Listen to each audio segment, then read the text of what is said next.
Дундгой аймгийн 3 сайхан сумд явж байна. За тэнд одоо их газрын чулуу гэж байгалийн өрнөц тогтцтой газар байна. За тийшээ явж явах замдаа энэ чулууг ажиглалаа. Олж харлаа, маш сонирхолтой чулуу байна. За энэ бол үндсэн энэ чулуу нь бол одоо боржинлог чулуу байна. За гэтэл энэ дотор юм нэг хар юм юмнууд те. Одоо нэг шоколадтай юу жигмнүг байдаг штэ. Тэрийн шиг ингээд дотор нь үүссэн. За энийг бол одоо мэргэжлийн нэр шин зинолит гэж яриад байгаа. За инклейвч гэж бас яриад байгаа шиг байгаа.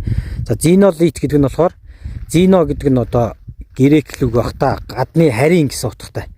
За тэгээд лит гэдэг нь болохоор чулуу гэсэн үг. Тэгэхээр харийн чулуу гэдэг утгатай тийм юу юм бэ? Шигтгэд өгцөн юм шиг харагдаад байгаа.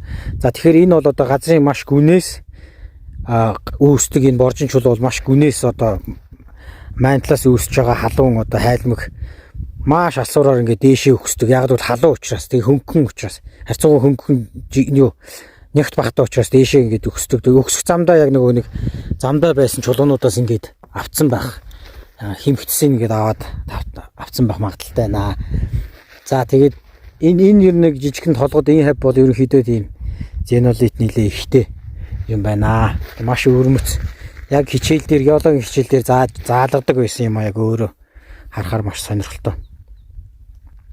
Гоё эд юм байна. За тэгээд энийг ер нь бол зенолит гэж ярьдаг. Тэгээ Монголын те Монгол орноор аялж явахдаа ийм хүү чулуу харах юм бол зенолит гэдэг ах нь шүү манайхаа.